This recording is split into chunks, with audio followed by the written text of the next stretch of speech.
hanya waktu kantornya lebih sederhana ya, jadi hanya baru satu gedung. Kalau sekarang kan gedungnya ada dua kalau nggak salah ya, terus ada jembatan penghubung itu ya. Jadi kantornya sekarang kan besar, kalau dulu kantornya kecil. Untuk mensupport industri, untuk memberikan fasilitasi kepada perdagangan ya, supaya perekonomiannya maju, itu ya bea cukai kan sangat diperlukan. Jangan sampai misalnya pelayanan bea cukai itu membebani, misalnya menambah biaya logistik atau menambah biaya operasional karena adanya prosedur bea cukai. Kalau pengusaha memang tidak bisa menjalankan, ya kita jangan maksa. Yang penting mereka bisa nyaman, bisa menghemat biaya, tidak bertele-tele, dan bisa cepat sampai di Tanjung Priok. Saya kan selama di bea cukai itu kan saya sering menulis makalah di majalah Warta Bea Cukai. Jadi dari tahun 80-an lah saya menulis ya, sampai saya pensiun gitu.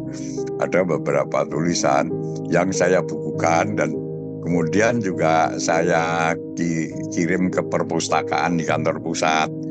Ada kira-kira 30 itu tulisan yang saya kumpulkan jadi satu buku tebel gitu. Itu sudah saya serahkan ke perpustakaan kantor pusat. Dari saya mengucapkan selamat bertugas dan semoga sukses. Saya pribadi yang sangat mengesankan itu adalah di mana pegawai bekerja dengan senang hati, ya, banyak senyum, apa artinya kan mereka bekerja dengan senang gitu, suasana hatinya senang. Demikian juga para pengguna jasanya merasa dilayani, mereka juga merasa terlayani dengan mereka bahagia gitu ya. Jadi baik pegawai, seluruh pegawai maupun seluruh pengguna jasa, bukan seluruh ya, sebagian besar pengguna jasa merasa bahagia gitu. Dan tentunya dengan tidak melupakan target-target yang dibebankan, diberikan oleh kantor pusat maupun kementerian itu tetap tercapai. Jadi kuncinya itu, kita bekerja dengan senang ya. Kalau kita bekerja dengan senang, kalau sebagai kepala kantor itu tidak ada yang lebih membahagiakan daripada melihat anak buahnya bekerja dengan senang. Itu yang paling membahagiakan saya gitu. Dan waktu itu tercapai seperti itu. Yang saya rasakan ya, perjuangannya berat itu untuk bisa menjadi madya, karena waktu itu bersamaan dengan 4 kantor. Saya lupa 4 kantor itu mana aja, tetapi kita ini Bandung itu yang paling minim dananya waktu itu ya. Kita udah berusaha untuk menyampaikan supaya anggarannya bisa ditambah, tapi tetap dijatainnya ya dalam hati saya kok seperti anak tiri gitu. Apa karena Bandung ini entah bagaimana pemikiran di pusat itu, tetapi ya udah kita kerjakan apa adanya, termasuk yang paling kelihatan itu selain ruangan penerimaan itu di bawah ya, itu hasilnya itu di lobi, sama itu nyambung di belakang itu yang sekarang ada tulisan bea cukai besar itu tadinya terpisah, itu saya sambung, jadi dari ruangan kantor ke gudang situ bisa lewat atas. Itu 2009. Semoga kantor bea cukai Bandung ini semakin melayani dengan baik, sehingga dari sisi luar pengguna jasa merasa terlayani dengan baik dan merasa senang ada kantor bea cukai di situ, sehingga tidak harus jauh-jauh ke kantor bea cukai yang lain, karena di sini kantor bea cukainya bisa diandalkan, namanya di Bandung, kan? Dan juga ya bagaimana supaya pengguna jasa itu merasa nyaman pada saat berada di kantor bea cukai. Untuk semua pegawai di KPBC Bandung, tetap semangat bekerja meskipun apapun suasananya, apapun situasinya, tetap harus bekerja dengan semangat. Demikian, terima kasih ya. Jadi saya selalu berpesan kepada generasi muda, kepada penerus, kepada milenial ya. Kita boleh bekerja dengan tekun, dengan sungguh-sungguh, mengejar prestasi, melaksanakan disiplin, integritas, tetapi jangan lupa tetap bersenang-senang ya. Jadi semua itu kita laksanakan dengan gembira gitu. Jangan terlalu serius, jangan terlalu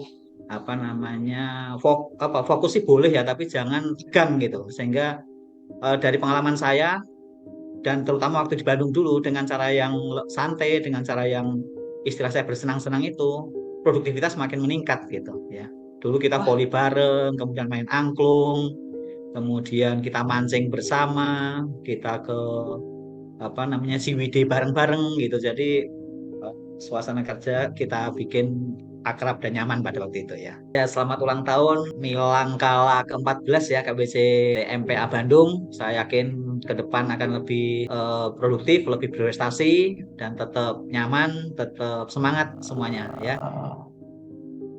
Yang berkesan bagi saya adalah eh, pada saat pembangunan rumah dinas itu pengurusan IMB-nya, banyak yang bilang pengurusan IMB-nya paling cepat. Mungkin juga pas momennya tepat ya, pada saat itu kan Bapak Ridwan Kamil menjadi wali kota di Bandung, jadi semuanya jadi saling mendukung, jadi pengurusan semuanya jadi lancar gitu. Sekarang motonya masih apikah? siap masih Api. api Pak sampai sekarang. Ya, amanah, profesional sama inovatif ya. Betul sekali Bapak. Oke, barangkali untuk saat ini ya selalu berinovasi dalam melayani ya, karena kalau tidak ada inovasi mungkin akan tertinggal dengan tuntutan zaman sekarang ya. Jadi haruslah untuk selalu berinovasi, manah dan profesional tentu pasti ya, inovasi itu penting untuk memberikan pelayanan yang lebih baik, makin baik. Demikian barangkali.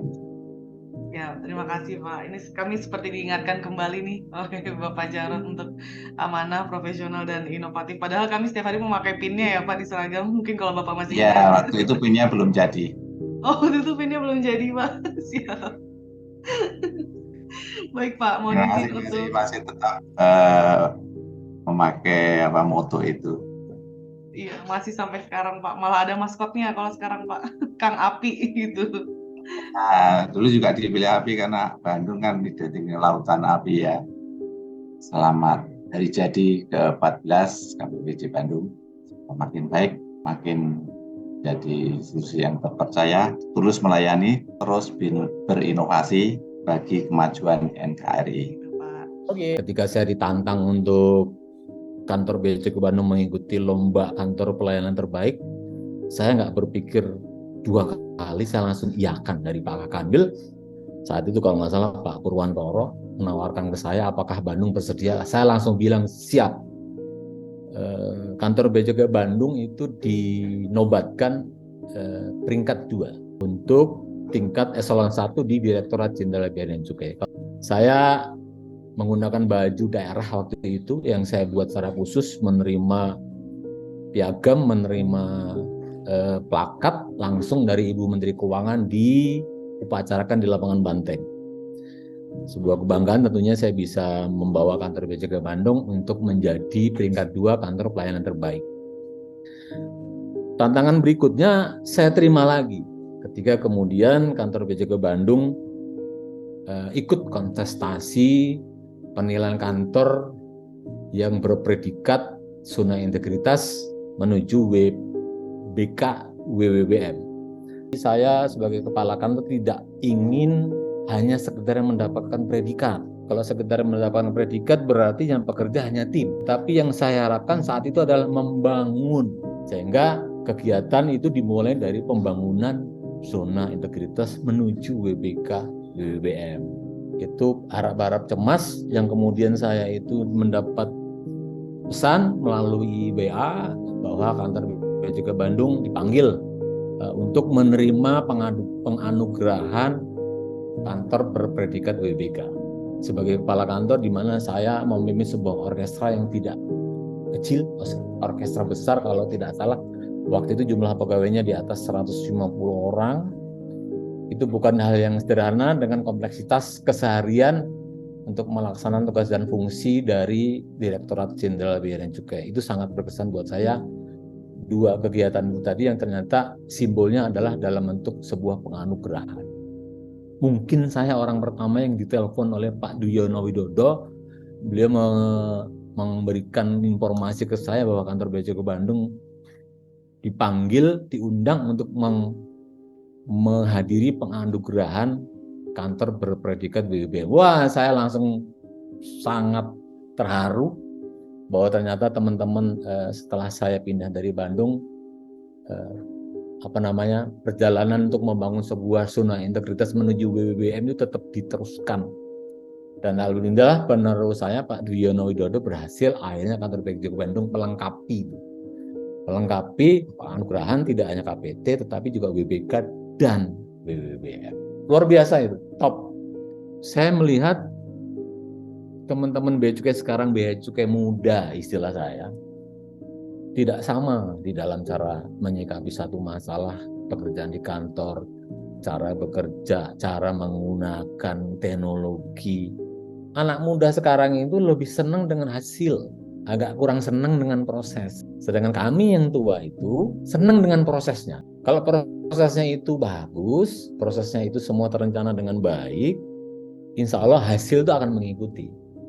Tetapi anak sekarang sepertinya itu prosesnya itu nggak peduli. Yang penting hasilnya. Ya sama-sama kita akan sampai di situ. Sama-sama hasilnya mungkin akan bagus, tetapi ya itu tadi mungkin karena berbagai teknologi sudah sangat maju. Kadang-kadang anak-anak muda sekarang itu pengen cepatnya saja. Satu. Yang kedua, saya lihat sekarang itu banyak terjebak di formalitas ya. Formalitas ini terlalu banyak sehingga kadang-kadang atau bahkan sering melupakan substansi. Saya lihat seperti itu. Jadi ketika kantor ini melakukan satu kegiatan ternyata di benchmark oleh kantor pusat dinilai bagus, kemudian kantor pusat memerintahkan semua kantor bikin yang seperti itu. Akhirnya semua berlomba-lomba membuat hal yang sama yang dilakukan oleh satu kantor itu, kemudian distandarisasi kantor pusat, dibuat, digeneralisir, harus dilaksanakan oleh semua kantor. Sehingga kemudian terjebak dengan formalitas. Substansinya kadang-kadang jadi terlupakan. Ketika hanya bicara formalitas, nanti ketemunya hanya kulitnya saja menurut saya. Jadi teman-teman yang sekarang itu agak suka melupakan kedalaman dari substansinya. Memiliki harapan, memiliki harapan lah. Nah, kalau kepada Direktorat Jenderal Bea dan Cukai tentunya di zaman era yang semakin terbuka, semakin orang itu mudah mengakses informasi dengan berbagai cara. Sepertinya memang Direktorat Jenderal Bea dan Cukai termasuk Bea Cukai Bandung juga harus mensiasati dengan mempermudah akses informasi itu kepada publik. Itu harus sudah menjadi satu keharusan. Tidak ada lagi istilah yang ditutup-tutupi, nggak bisa. Begitu ada yang ditutup-tutupin, nanti ada orang yang malah berusaha untuk membuka dengan cara dia sendiri. Jangan arogan, kemudian jaga kekompakan, jaga soliditas, hati-hati dalam bersikap dan berperilaku, karena ini kita selalu dilihat di dalam keseharian kita. Yang namanya kita adalah kita pribadi dan keluarga kita. Itu saja. Banyak hal berkesan yang saya alami di Bandung, jadi semuanya luar biasa. Pada saat saya masuk di tahun 2019, nggak lama kemudian ada kejadian COVID-19 ya, mulai COVID-19. Jadi pada saat tahun 2020 itulah kemudian kita memasuki era baru dalam bekerja. Jadi di situ ada WFH, ada kita mengurangi pelayanan, bagaimana pelayanan bisa dilakukan dari rumah, kemudian Zoom mulai kita sering melakukan Zoom. Jadi hal-hal itu yang dulu tidak pernah kita bayangkan terjadi sedemikian cepat. Jadi itu hal-hal yang luar biasa yang kita alami, dan saya juga berterima kasih didukung sama teman-teman dari Bandung, semuanya bisa menjalani perubahan, istilahnya revolusi bekerja di kantor Bandung itu dengan cara yang luar biasa. Kita kompak, kita amanah dalam menjalankan WFH, walaupun kemudian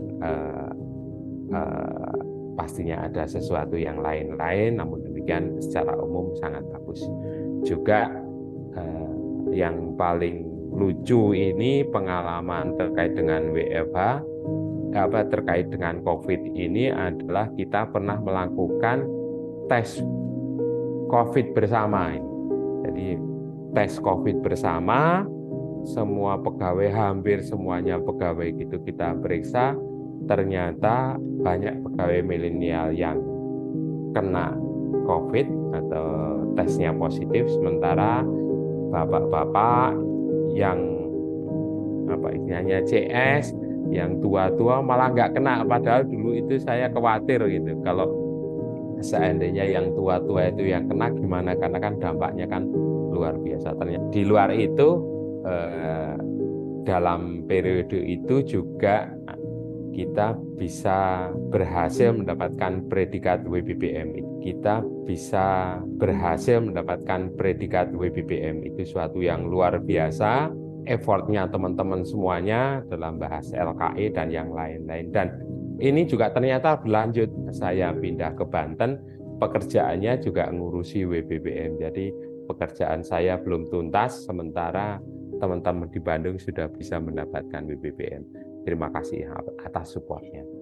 Juga hal-hal yang lain itu yang saya sangat senang di Bandung itu adalah suasana kekeluargaannya. Bahkan dalam keseharian sekali-sekalinya saya itu berkantor seperti di rumah, karena saya bisa mendengar suara burung, merasakan kalau hujan turun, dan kita bisa selalu diskusi. Jadi dulu waktu zaman saya tidak ada, seolah-olah tidak ada rapat pimpinan, karena setiap hari itu rapat. Saya bisa memastikan kantor dalam keadaan baik-baik saja dengan nanya ke seksi-seksi yang ada di situ. Jadi lebih kepada pendekatannya lebih kepada bekerja tapi yang informal, tapi saya pikir sangat luar biasa karena kita bisa mencapai semua yang kita cita-citakan, kantor cita-citakan dan tujuan dari kantor itu. Nah, untuk teman-teman Bandung ya, terutama yang milenial, karena waktu saya di sana itu komposisi milenialnya itu hampir 30% ya, 30 atau 40% itu milenial. Jadi adalah penerus Bea Cukai masa depan. Masa depan itu bukan milik orang pintar, tapi milik orang yang mau berusaha. Saya tahu milenial Bandung itu semuanya pintar-pintar. Jadi saya pesannya ya, Anda sudah pintar, tinggal berusaha semaksimal, maka Anda akan menjadi pemimpin-pemimpin yang luar biasa. Jadi Anda punya bakat luar biasa, punya kemampuan luar biasa, tapi barengilah dengan usaha. Karena seperti kata pepatah juga, usaha tidak mengkhianati hasil. Harapan, jadi harapannya saya agak nyeleneh nih ya. Jadi saya dari dulu juga sudah menyampaikan pertanyaan, kenapa sih Bea Cukai Bandung itu hari lahirnya milih tanggal 30 September. Nah, itu harapannya ya dirubah kan. Ya nggak apa-apa kan ya, orang berharap. Kalau doanya saya untuk kantor Bea Cukai Bandung, doanya supaya kantor Bea Cukai Bandung tetap menjadi rumah bagi semua orang yang ada di situ. Siapapun pemimpinnya, siapapun kepala seksinya, siapapun anggotanya, tetaplah Bea Cukai Bandung itu menjadi rumah, dan rumah untuk menciptakan kreasi-kreasi yang luar biasa, rumah untuk menciptakan ide-ide yang luar biasa, rumah untuk sebagai sarana ibadah bagi rekan-rekan semuanya, sehingga tercapai semua cita-citanya dan selalu dalam lindungan Allah Tuhan Yang Maha Esa. Sudah Saya juga nyampaikan salam ya buat teman-teman Ya. semuanya, kepala Pak. kantor, kepala seksi semuanya, teman-teman yang milenial, terutama teman-teman satu komplek nih. Saya kangen itu mancing di pemancingan kita. Di Empang CV ya Pak. Di Empang Siap. CV. Nanti insya Allah kami sampaikan salam kepada Ya. Bapak Budi Santoso dan Bapak Ibu Kepala Seksi serta semuanya.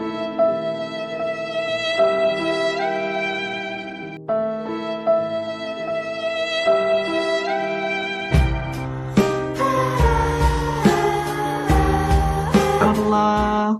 Waalaikumsalam warahmatullahi wabarakatuh.